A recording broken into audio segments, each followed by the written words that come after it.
I got a little chair today so y'all could see me a little bit better. But we are going to start. I have this pan and it's got ghee and some olive oil in it, and it's been heating for about 3 minutes. So what we're going to do is we're going to put some kale in here. Oh, hear that sizzle.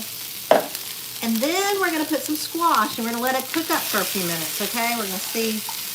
And what tonight's meal is actually going to be squash and kale. And we're going to put some eggs in it, and I'll show you how to do that in a few minutes, and throw it in the oven for about 15 minutes. So it's a really quick meal because this is only going to take a few minutes. We just want to get this all heated up. Now, I wanted to show you a little trick. I'm actually using frozen squash, okay? So frozen squash is easier. It's already cut up and everything. I don't have to worry about it, right? So when you're thinking about veggies and fruits, what you want to think is fresh is always best, right? But fresh goes bad. There's a lot of issues there sometimes, like if you're trying to save on money and food and stuff. So frozen is definitely a second best option. I really like frozen. And it's depending on what you're using it for. So something like this, it's really easy. And it's already cut up, and I can just go and do it. So now that it's heated up a little bit, oh, by the way, we're going to talk about thyroid tonight as this is cooking in the oven. But what we're going to do right now is throw a little bit of apple cider vinegar. Anytime you have greens like kale, collards, anything like that, just throw a little bit of apple cider vinegar in there. It just helps a little bit. I love that. And then I also, I'm going to stir that up a little bit. I also like onion powder and garlic powder as well. Let me put the right side of this up.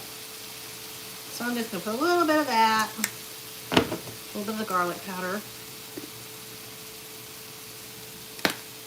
And then let me get this all. This is like a really easy meal. By the way, this is vegetarian. There's no reason why a vegetarian couldn't eat this meal tonight. If you wanted to add meat in it, you certainly could. And now we're going to just add some salt and pepper. Alrighty. Alright, we're going to let that just cook for just a second, and then we're going to make these little wells. We're going to actually take little, make little holes in the pan, and we're going to put the eggs in those, and then we're going to put it in the oven for 15 minutes. So while it's cooking, we're going to talk about thyroid, okay? But right now, we're waiting until this heats up just a little bit more. So we're going to be getting the eggs out in a minute. This is my compost box. I think I talked about this last week. So I keep a compost box near the kitchen so that I can throw all my compost in there, and then I just take it out a couple of times, maybe once a day, sometimes more, depending on how much we cook. We cook almost everything we eat, so there's a lot that we compost, which is cool, right? Our goal is to never have any food left over. Thursday night is our leftover night, and after Thursday night, there shouldn't be any food left over. And we do pretty good with that.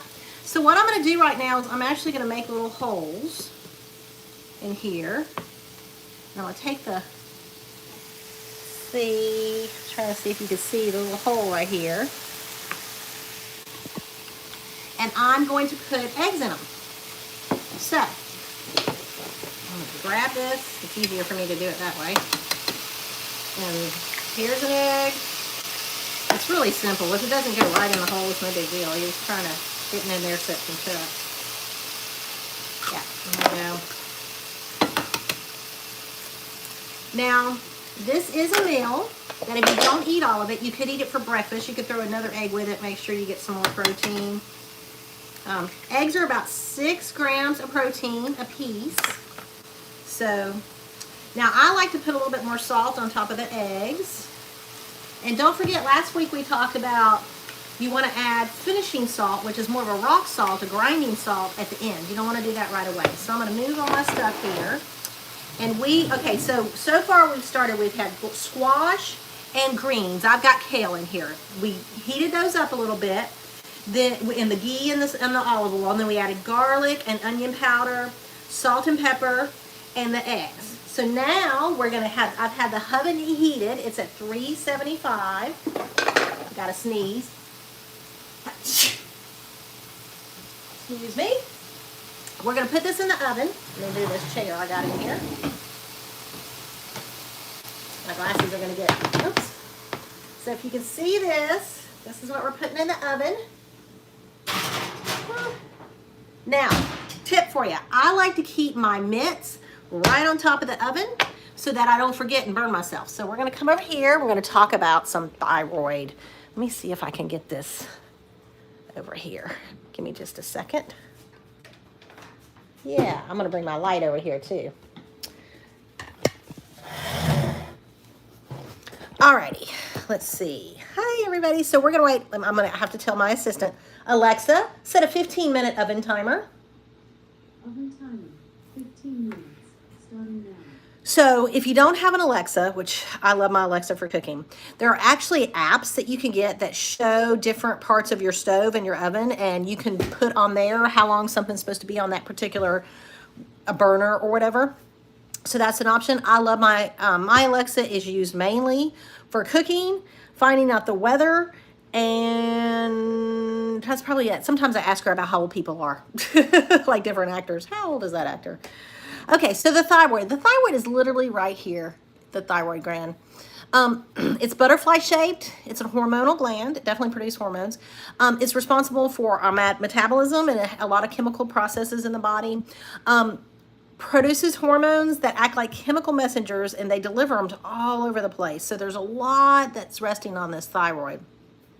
So I'm just going to name a few things. Weight management, heart rate, body temperature, fertility, digestion, brain development, menstrual cycles, blood sugar, all related to thyroid. So a lot going on there. So we're going to talk about this a little bit.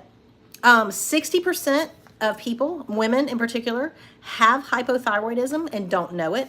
They're called excuse me, I got the hiccups. It's called subclinical hypothyroidism, which means that according to a conventional doctor, you're not in a disease state. But that's not what we're looking for. We're going to talk about that in a little bit. And 90% of people who have hypothyroidism have Hashimoto's, which is an autoimmune disease. Excuse me, when our body actually tries to eat our thyroid, right? So this is important to know. If your doctor doesn't do a full, complete thyroid check, you need to really get that looked at, and looked at from somebody who does functional or alternative like I do, to see really where your thyroid is. Some of the symptoms of thyroid dysfunction are you're cold all the time, you're tired, your hair is thinning. One of the first ones women tend to notice is weight gain and weight loss. Sometimes you'll have dry skin, constipation, brain fog. And unfortunately, a lot of those symptoms come from adrenal too. And what I see a lot in my practice is the adrenals and the thyroid are messed up. So we got to fix both of those. So the older we get, the more at risk we are for hypothyroidism. Women get it more than men. There is a genetic component. If somebody in your family has had it, you are more likely to have it as well. Pregnancy actually can cause it. And menopause, as we go through changes, women go through lots of hormonal changes in our life. And so as we go through menopause, going into menopause, the thyroid will get all messed up too. So I'm real quickly going to tell you the components that I like to get checked if you want to write these down. It's T3, T4, sorry, free T4, total T4, reverse T3, TSH, ATA, and TPO. So TPO and ATA, those are the autoimmune markers. A lot of doctors don't check those, so really make sure you get those checked. Mostly what you'll normally get is TSH and free T4, and we're looking for more than that. I constantly see people with reverse T3 problems, which is like the precursor to thyroid issues, so we want to stop that right before it comes. So keep that in mind. If you have any questions, you can always get a hold of me, but you really want to do a complete thyroid check, and you want to have somebody that's not a conventional doctor look at it with functional lens rather than conventional. So when we talk about that, conventional, they're very disease-centered. They want to manage the disease. Everybody's treated the same. We want to look at as few markers as possible because insurance doesn't want to pay for things. And then they'll say, oh, you look great. Don't worry about it. Functional doctors look at it and we want you in optimal health. We want to prevent or reverse disease. We want to personalize your plans. We want to look for the root cause. Is there something below this that could be causing it? Like I mentioned earlier, the adrenals definitely can be. So minerals for the thyroid, calcium and potassium play a pivotal role. Sodium and potassium play a pivotal role. Best thing to do is get electrolyte. Take that in the morning. That way you get your foundational minerals to help that thyroid. Something else I don't think I had planned on talking about today, but eating 2 Brazil nuts a day is really good. That gives you selenium, which is phenomenal for your thyroid. Increases in cortisol, which is the adrenals that we talked about earlier, result from okay, so we get stressed, our adrenals go up, the cortisol goes up, that affects thyroid hormone levels. So when I say that cortisol is our base hormone, whatever is going on with cortisol is going to affect the upper hormones, which are insulin, thyroid, and sex hormones. So we have to start with that adrenal first before we can ever fix the thyroid. And when you're trying to do it yourself on hormones, a lot of people don't know that. So they go immediately for the thyroid and they understand what they have to go on meds or something because they can't get it fixed. There's also a correlation between TSH and cortisol too, so there's a lot there. So one of the things you can do for your thyroid is make sure you drink a lot of water, make sure you get those minerals. Stress reduction, try to find ways to get stress reduction in. I am working with that constantly. I'm actually working on a little stress reduction program right now. But meditation, prayer, yoga, moderate exercise. I tell you, if I didn't exercise every day, I'd go crazy. Now, I mentioned cortisol earlier, but there is another hormone that is right above cortisol that actually affects the thyroid as well, and that is insulin. So for insulin, what you want to do, that's your blood sugar levels, but think about this. Most of us are insulin resistant. We don't even want to be that, right? So we really need to work on our blood sugars, even if we're not diabetic, because we don't want to get there. The best thing you can do for insulin is to eat protein at every meal. But if that's too quick or too much for you, start with one meal, preferably your first meal of the day, and you want to get 15 to 30 grams of protein in the morning, okay? That is your goal. Set those blood sugar levels for the day so they're not popping in a roller coaster all day long. Okay, so the second thing you want to do when it comes to insulin is to avoid liquid sugars. They're the worst. They spike our insulin constantly, and every time you get an insulin spike, it's going to hurt your brain, it's going to hurt your thyroid, it's going to hurt your sex hormones. So yeah, don't want to do that, right? Okay, so liquid sugars, sweet tea, pre-workout drinks, ice cream, things like that, okay? Let's see. Okay, I was going to give you some blood sugar hacks. Earlier, I put the apple cider vinegar into the greens. That is actually a way to keep blood sugars down. Now, I just like them in my greens, but I put them on my eggs in the morning. I put apple cider vinegar on everything. Some people actually drink it before meals, but if you put it as a salad dressing or on your meals, it's going to help stop those blood sugar spikes that we were just talking about. Something else you can do is eat your veggies first. So like, I like to cut up some carrots and some celery and some cucumbers, and I have like a black bean dip I'll eat sometimes, or sometimes I'll just eat them. But when you eat that fiber before your meal, that is going to help slow down that blood sugar as well. Say you're done with a meal, you haven't done the apple cider vinegar, you haven't done the veggies first, go for a walk for 10 minutes. Think about when you eat one of those really big meals at Christmas or Thanksgiving. When you go for a walk afterwards, you feel so much better, okay? So think about that. You want to definitely walk for 10 minutes. One other thing for your insulin is don't drink coffee without food, because coffee will actually raise your blood sugar even if there's no sugar in it if you eat it or drink it on an empty stomach, okay? So let's see, what else did I want to talk to y'all about today? So people always ask me, like, what is the best diet for thyroid? I personally am a big fan of Whole30. That is one I always recommend to people. I think it's easily accessible. You can get all the recipes on Pinterest. And usually they're easy. Most of them are very, very easy. And I'm a big, easy dinner person. There's also the autoimmune protocol. It's kind of tough, but it helps get that inflammation down. That's not something you don't do long term. You kind of do it short term to see what is bothering you, and then you go from there. Paleo is another option that's kind of like Whole30 in a way. Big fan of paleo too. Think about what people ate 500 years ago. Think about that. I say all the time, Adam and Eve weren't eating sugar. They weren't drinking soda. So that's obviously longer than 500 years ago. But think about that. So you want to, for food, like for a thyroid, a lot of times cruciferous vegetables actually can bother the thyroid. So you want to make sure you cook your cruciferous vegetables, things like broccoli and cauliflower and things like that. Drinking bone broth is really good. It's really good for your gut, good for the thyroid. You want to remove processed foods and eat good healthy fats. Eat fermented foods like sauerkraut and kimchi, kombucha. And, you know, we already talked, a lot of times if you have that Hashimoto's that we talked about, which is autoimmune, you're going to really want to get rid of gluten then. Gluten actually looks like our thyroid, and it goes in and it gets in those receptors and it causes all kinds of problems. So the gluten is a really big root issue when it comes to thyroid problems. You also want to have really good sleep hygiene. So that means consistent bedtimes, going to the beds about the same time every night. In the morning, you want to get up and look at the sun so you get those receptors going. make sure you turn off the lights. Just recently I put a story out there about how you can actually change your iPhone now and make it red at night, so that's the red light isn't bothering you as much as that blue light does. Now, their thyroid definitely needs rest, okay? That's one of the most important things when it comes to thyroid, so make sure you're getting that rest. Also, environmental toxins are really tough on the thyroid, so think like plastics. Yeah, plastics are the big one. I'm constantly trying to get rid of plastics. Now, what I tell people is don't necessarily throw your plastics away. I was going to get something. So see, I have these plastics down here, but I put non-food items in them. Okay. So I'm trying to stay, I don't want to cook in this. I just want to like nails or something. So I don't want to take these to the trash because I don't want to fill the garbage dumps with a bunch of trash. But so instead of that size, I just use glass. Glass isn't as bad. So, but you got to work your way there. You don't want to throw everything out at the beginning, okay?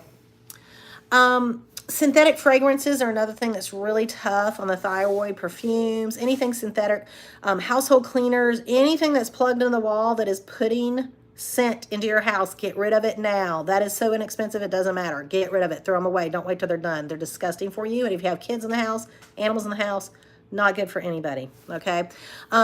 Go to Environmental Working Group. It's ewg.org, and you can check out, they have an app that you can get if you like, that's completely free, that will tell you where personal care products are, so like green, yellow, red, things like that.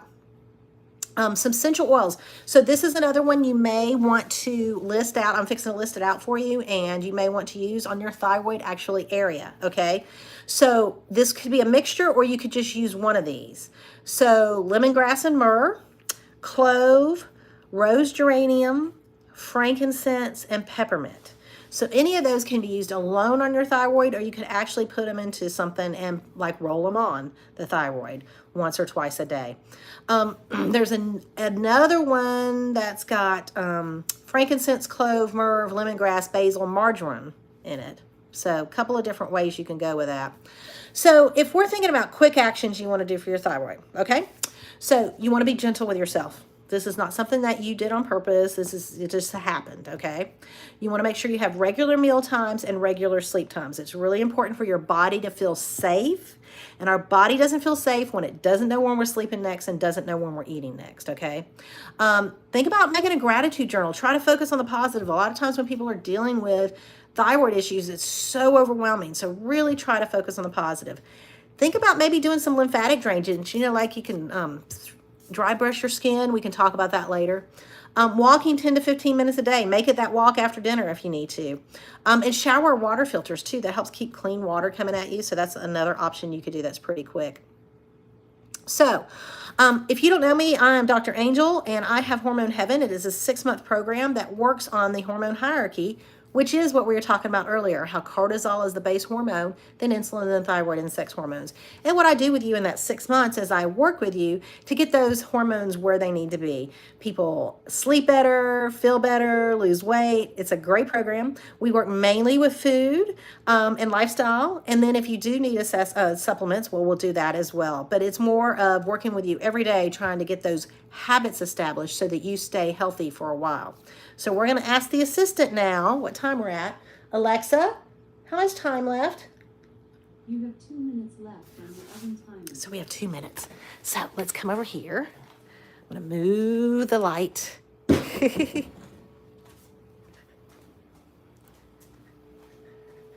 All righty. Put you back there. All right. So this is still hot, so I got to be careful with that, right? Let's see, what can I talk to y'all about? These are bamboo. I talk about bamboo all the time. I talked about it last week too. I love bamboo because it doesn't mess with things as much. It's not plastic. I still have plastic in the house, unfortunately. But I wanted to show you. These are our little, I talked about these before too. These are, what do you call it? Cutting boards that are made from bamboo too. And these actually can be compostable whenever you're done with them. But I'm planning on using them so much that there's never an issue.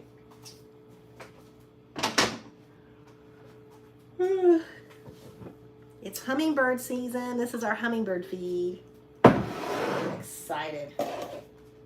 So I have a question for y'all, and put it in the comments if you're watching this. I want to know if you are the kind of cook that cleans up as you go, Or are you the kind of cook that waits till the very end? So basically what I normally do is throw everything in the sink and then at the end I clean it up. I don't like to clean it up as I'm going along. My husband seems to clean things up as he goes along, but I don't tend to be one of those people. So that's the poll for the day. The other thing I wanted to mention is next week I'm actually going to be showing you how to make cleaning products. So eco-friendly cleaning products for your house. So that should be fun. I'm really excited about today's dinner. I've actually had this one several times. You can mix it up too. I put kale in it, but you can put collards in it. You can, any kind of greens really. You can put any kind of greens in it. If you wanted to put, some people like to put bacon on top. I didn't want to do that today. So there's different ways you can do it. Oh, and I use butternut squash. You can use sweet potatoes if you want. Now, I don't recommend, Alexa, stop. I don't recommend using white potatoes because they bump up your blood sugar so much. So, and I like the butternut squash. I don't know, it was easier to get, you know, but what was that? Hold on, I'm going to pull it out of the oven.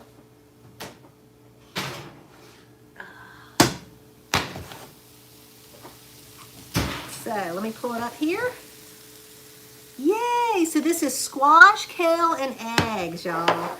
So I hope you enjoyed it. I'm going to pick this up and put my glasses back on so I can see. And let me know in the comments if you're somebody who cleans when you cook or not. Next week we'll be talking about eco-friendly things we can do. So I'm going to make a scrub and let's see what else. I got all kinds of stuff I want to make. So we'll talk about that then.